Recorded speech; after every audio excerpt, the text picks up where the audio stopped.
Hola, buenas tardes, buenos días, buenas noches, whatever time of day it is you're watching this. Welcome to lesson 0.5, quick review of Spanish 1 as we get ready for Spanish 2 stuff. The theme in today's lesson is food. These are the chapters where we were discussing breakfast, lunch, dinner, el desayuno, el almuerzo, la cena y las comidas en general. Ahora vamos a hablar un poco de tres cosas hoy. Vamos a hablar de los verbos ER e IR, the ER and IR verbs. We're going to talk about conjugating those. We're also going to be talking about the verb ser, to be, and we're also going to be talking about one other thing. Oh, adjectives. We're going to be talking about adjectives as well. So let's go ahead and get rolling here. Let's start with ER verbs. ER verbs. Now we talked the other day about how verbs conjugate in Spanish. They change. In English we don't even think about it if it was our first language. In Spanish we've got this formula that we follow. It usually fits into a grid, or it usually follows the same pattern. And when we do this grid, we're talking about, I'll do this grid all the time and I'll assume you guys know this. Yo, tú, and either él, ella, or usted, he, she, you. Nosotros. We'll skip the vosotros. Sorry, Spaniards. And ellos, ellas, ustedes. They, or y'all. Because once again, in Latin America, the Spanish that we're most exposed to in this region, instead of going to the vosotros, which is the y'all in Spain for friends, we just use ustedes for both informal and formal. We use ustedes in this region, and especially Latin America. Okay, so this is the table that we're talking about. I'm going to get these out of the way. Actually, I'll just erase this whole thing and start all over.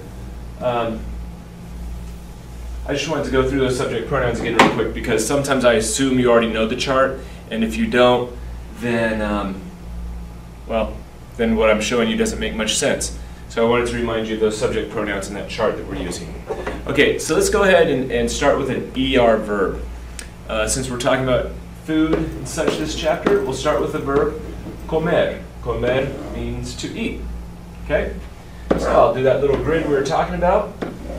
It's a lot like the AR verbs, o, as, a, amos, an, except we're just going to switch the endings. For example, if you want to say I eat, you say como. You could say yo como or simply como. So the O is your ending. Oh, rewind. As a review, when we conjugate verbs, we drop the AR, ER, or IR ending, and then we add our new ending according to the subject pronoun. So yo como, tú, you eat, com, and es is our ending. Tú comes. He, she, or usted eats, come. Come. The letter E is our ending. We eat. Nosotros comemos. Hemos is our ending. And they eat, or you guys eat. Ustedes, ellos, ellas comen. Okay? So just like with the AR verbs, we had o, as, a, amos, an.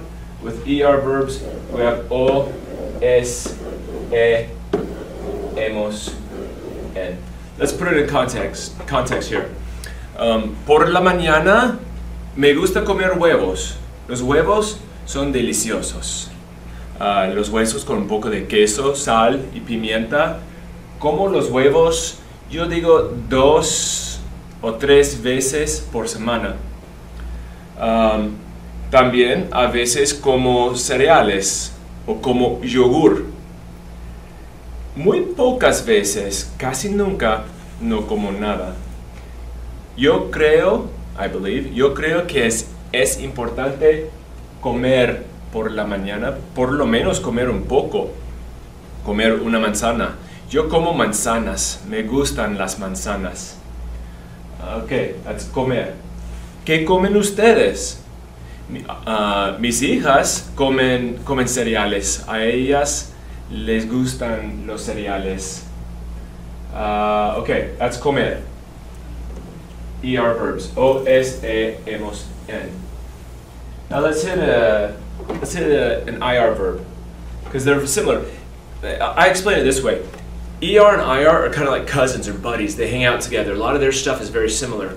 AR is more the independent verb. It does its own thing. So ERs and IRs are similar. We're going to do them together. Let's see, an IR verb from this chapter. Can't think of one off the top of my head. I'll just use the verb vivir, to live. To live. It's an IR verb, again a cousin of the ER verbs. We'll do the same chart. If you want to say I live, yo vivo. You live, tú vives. He, she, or usted lives, vive. So far you're saying, hey, this is just like ER verbs. Hey, you're right. We live. This is where it changes. This is where vivir, or IR verbs, they just want their alone time. Because when you get around a whole bunch of people like nosotros, when you get around us, you just kind of want to be alone and do your own thing. So the IR does its own thing here. Instead of comemos, hemos, we go to imos, vivimos. Nosotros vivimos en una casa. We live in una casa. Vivís, viven, they live. Okay? So once again, looking at these, you can see why we do ERs and IRs together. It's because they have almost the same endings. Instead of O-S-E-M-O-S-N, in the IR verbs we have O-S-E-I-M-O-S-N for our endings. Okay, let me do a few of these real quick. Conjugations, put it in context for you. Mi amigo vive en una casa. Él vive en una casa. Él vive con su esposa y un hijo. Ellos comen el desayuno por la mañana. Comen el desayuno por la mañana. Ellos comen un huevo con pan tostado. No soy artista, perdón. Pan tostado. It doesn't even look like what I'm talking about. Ellos viven en una casa, comen un huevo con pan tostado y beben, beben jugo de naranja, pero al hijo no le gusta el jugo de naranja. Él toma o bebe leche. Él prefiere la leche. Y no come mucho desayuno él, pero cuando... No, we'll just leave it there. Okay, so there's a quick example of some of those verbs in use. A bad example perhaps, but hey, it's early in the morning and my creative juices aren't quite flowing yet. Okay, so let's move on to the next one. Let's hit the verb ser. Ser. Ser es muy importante, muy importante. We talked the other day about the verb estar being in a state or condition, like I am here, the book is there, el libro está en la mesa, yo estoy en la sala de clases. Using that for I am, you are, he is, but when it's a state, a condition, a location, that's estar. This one, ser, this is more part of who you are, what the being is like. Looks like my battery's dying. Perdón, my battery was dying, had to swap out the battery there. So, okay, ser, like I was saying, is part of your being, part of who you are, what you are. Ser. Remember, estar was estoy, estás, está. Well, this one of to be is also irregular. Here, let me do that grid that we were just talking about. If you want to say I am, like I am a teacher, I am tall. We did it in our first chapter. I am sports-minded, I am all that stuff. We already know that one. Soy. Soy alto, soy bajo. You are. Tú eres. He, she, usted. Es, is. Now when we're talking about the food, es delicioso.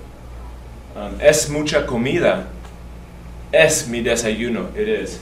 So remember, nouns in Spanish have gender. So when we're talking about something like breakfast, that's a he. El desayuno. breakfast. It's a he, so it gets categorized down here in the L usted es. We are, somos. Somos, we are. Somos pacientes, pero queremos la comida ahora. Tenemos hambre. Tenemos mucha hambre. Somos, and they are, son. Son. Ellos son mis estudiantes. Estas son las conjugaciones de ser. Este es el verbo ser. Nosotros somos estudiantes del español. Yo soy el profesor. Yo también soy estudiante. ¿Tú eres estudiante o tú eres profesor? La comida es deliciosa. I already used that example. That's a bad one. La comida es mi comida. Somos son. So those are ser. You should know those. Again, this is just a refresher, so I shouldn't spend any more time on this. Sorry if I ramble on too long. Last thing I want to mention is adjectives. We've mentioned this before, that adjectives need to agree in gender and number with the noun they modify. That sounds like grammar talk. Let me make it quick. Or let me put it into normal words.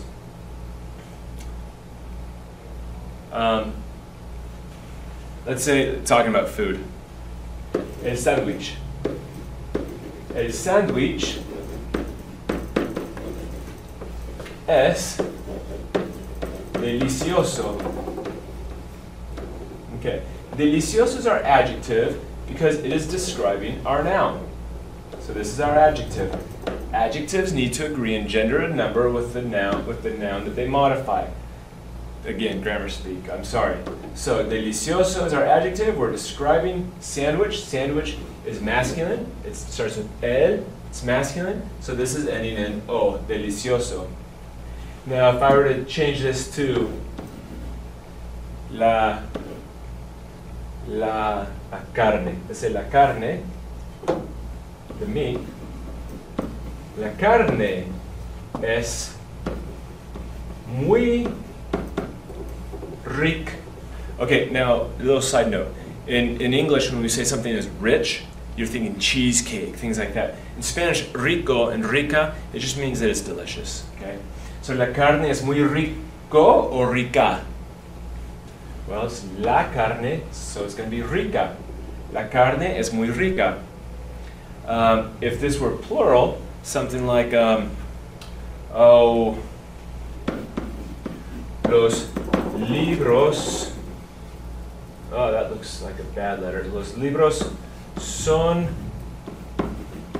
interesante. Los libros son interesante. No, los es plural, son es plural, this es plural. Los libros son interesantes. Now,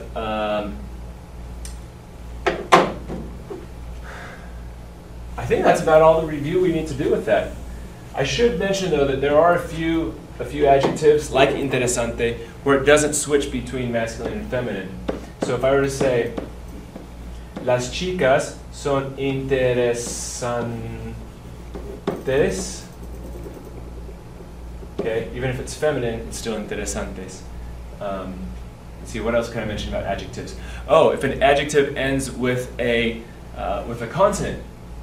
Okay, azul. El libro es azul. Now, I wouldn't say azules. No. No. If it ends in a consonant, I have to add es at the end, not just the s like we normally do if it ends in a vowel. So I'll mention that. Anything else to mention here? Okay, I think we're good. All right, guys, that's it. That's the verb ser. Quick review of adjectives and the ER and IR conjugations. Okay.